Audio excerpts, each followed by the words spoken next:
Well, you can forget the franchise tag because Dak Prescott is now the franchise. Hello, everyone. Welcome into First Take. It is Tuesday. I'm Charlie Arnold. We got Max Kellerman.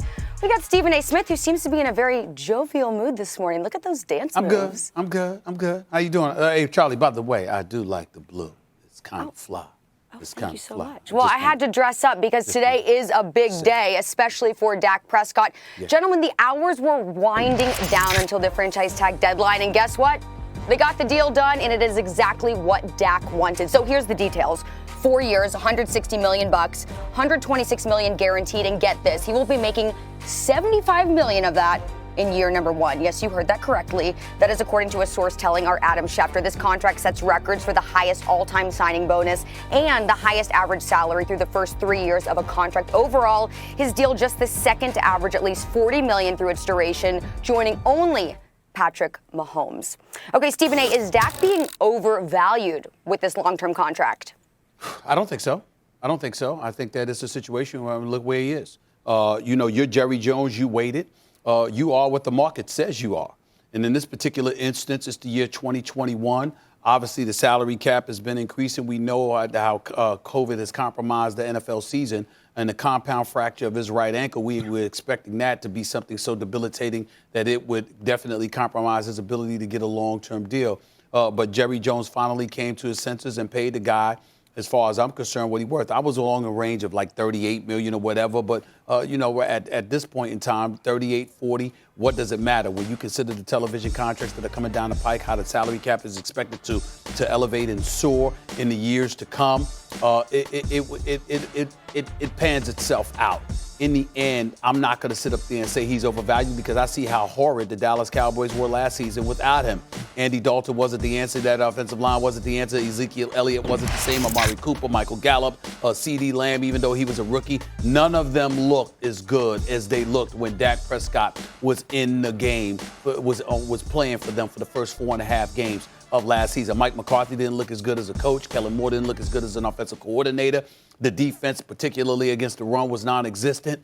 Dak Prescott departing from that locker room due to his injury had such an incredibly debilitating effect on the franchise that in and of itself elevated his value. We can't just look at it and say, excuse me, these are the numbers a quarterback should get or shouldn't get or whatever. It's about what you mean to a particular or respective franchise. And in that regard, seeing what the Dallas Cowboys were with him compared to what they were without him, there is no question in my mind he's not being overvalued. Of course he's being overvalued because it's a next man up league. And unless that next man up is Patrick Mahomes, if he's resetting the market or just about, because we could have a debate about who has a better deal, Patrick Mahomes or Dak Prescott. Mm-hmm. Think about that for a second. Mahomes just did his deal. Unless you're the best guy in the league or one of the top 2 or 3, you're going to be overpaid. And Stephen A., when you say the market, you are what the market says you are, that's an unrestrained market. But this market is constrained by the CBA, which is in place in order to make sure the players don't get paid what they're worth. There are all kinds of mechanisms and devices and nonsense to keep the players' salary down. But what that does is actually warp the market. So in a quarterback crazy league, hard cap quarterback crazy, with a franchise tag, right? The franchise tag's there to give the team control, but also the players some flexibility, at least some money if the team won't, pay him long term. The franchise tag, which counts all against the cap that year, and it's the average of the top 5 salaries, is paying Dak this year, all in this year it would have paid him, as though he's a top 5 quarterback. But actually the average of their salaries, not just like the 5th best one, but he's not. He's not the 5th best quarterback. He's not in the top 5 anywhere. He's probably in the top 10.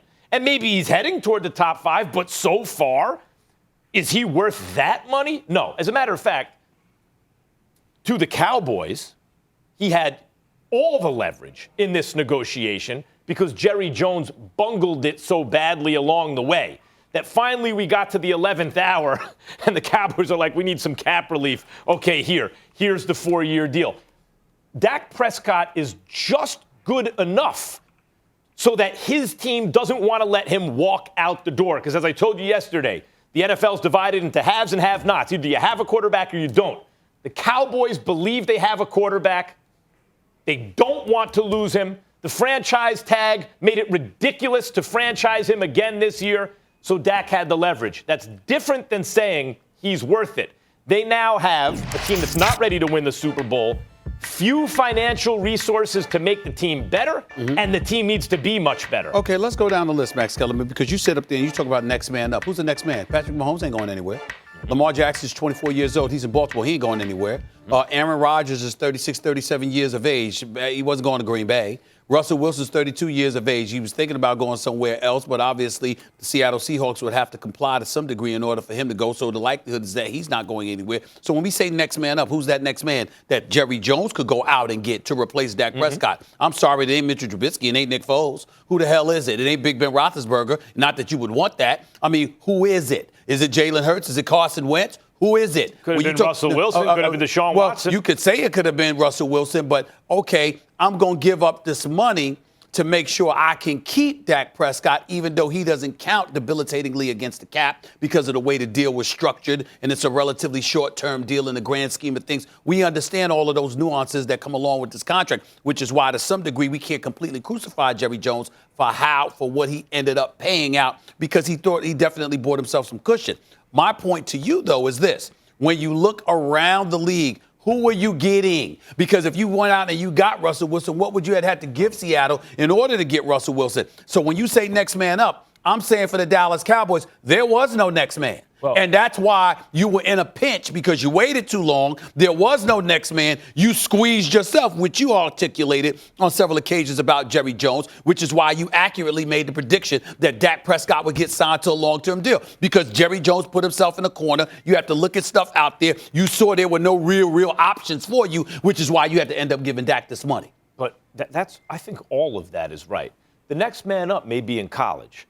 If you maybe, not, yeah. In other words, but can you afford that if you're 78 years old? No, you can't. Okay, you can't if you're Jerry Jones. But really, what you're saying is the Cowboys were in a no-win situation. They were either going to have to overpay their quarterback or wind up with no quarterback. Now, they put themselves in that situation. They have no one to blame but themselves. And yet, once you admit that they're going to have to overpay their quarterback, when they make the deal, they've then overpaid the quarterback. You know, people don't understand the real definition of dilemma. They think it just means a hard choice. A dilemma is a choice between two bad options. Neither option is great for you, but you got to choose one. Paying Dak Prescott over $40 million a year is not a great option, and letting him go was an even worse one. And this is where you and I so adamantly disagree, because I don't believe it was just about the money. I believe for Dak Prescott, it's about the power. Remember, being in this position is not the National Basketball Association. Your money is your money, and that's it. Live with it, okay? This is the National Football League. You can restructure. You can take pay cuts. You can do a lot of different things. But the first order of business is to get the contract, to get the money, and then it gives you the flexibility because it empowers you, and therefore they can come to you and say, excuse me, we need to do this, we need to do this, we need to do that. Excuse me, are you willing to restructure? Are you willing to take a pay cut? Are you willing to do what it takes to help us get the requisite assets necessary in order to facilitate us really going for a Super Bowl championship? Now that he's got the contract, he plays a role in making the decision. Okay, I'm willing to do this, as opposed to sitting back helplessly at the complete behest of Jerry Jones and Stephen Jones, or at the mercy of them both, and saying, all right, I got to hope they do the right thing. No, now he plays a role because you've empowered him with this contract. You might have to go to him to help you out, to create cap space available. I'm saying that's a beautiful thing for Dak Prescott. Sure. My only point is, that's what I'm talking about here. It's not just the money.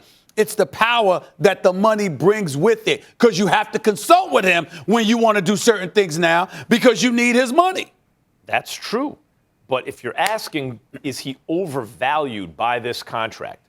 And the contract is the largest guarantee as soon as he signs it in the first 2 years, million. All that stuff. $66 million. And then you're asking yourself, is Dak Prescott an elite quarterback, like a top 5 quarterback?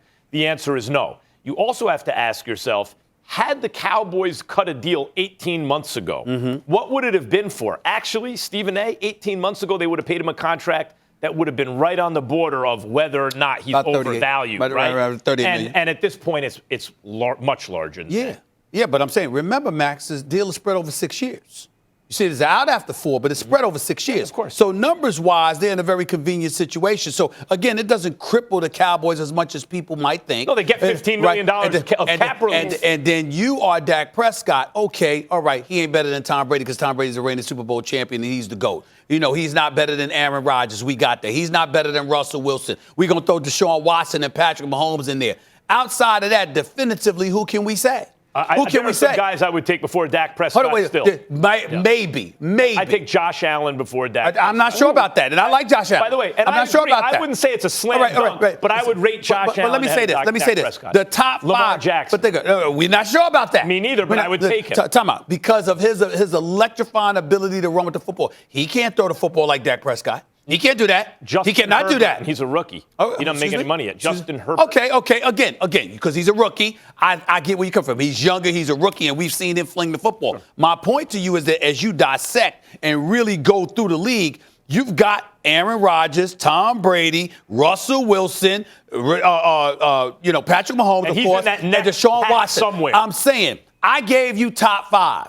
We saw Deshaun Watson, and we got mad love and respect for Deshaun Watson, and we want him to get the hell out of Houston. We support that. We saw this brother up 24-0 in an AFC divisional playoff game. He don't play defense. I understand. Hey, wait a minute. The defense, Kansas City scored 41 straight points. You couldn't stop the bleeding at some point? I mean, you do get the ball back. They don't just go and keep the ball. I mean, your offense did get the ball back several times, and you couldn't do anything. Deshaun Watson's better than I am too. I am too. All I'm saying is take away the top 5. Yep. And Dak Prescott's right there. That's a slam Dak Prescott is right there. And by the way, he could be moving into the top 5. He's getting paid like he's top 2. Okay. That's the point. Okay. All right. Because of Jerry Jones. Yeah. Yeah, the man is Jerry definitely blew the getting negotiation. paid. Yep. Those are facts. Okay, Max, look, the Cowboys have not made it to a Super Bowl since 1995. Last time they went to a conference title game as well. So would you say that now that Dak has the contract that he wanted, he's under the most pressure in the NFL? No, and that's another reason he's overvalued by the contract. Of course, he was going to get this contract. He was going to get about 40 a year when it got to this. But that's another reason it was overvalued by it, because we're not expecting the Cowboys to win a Super Bowl anytime soon.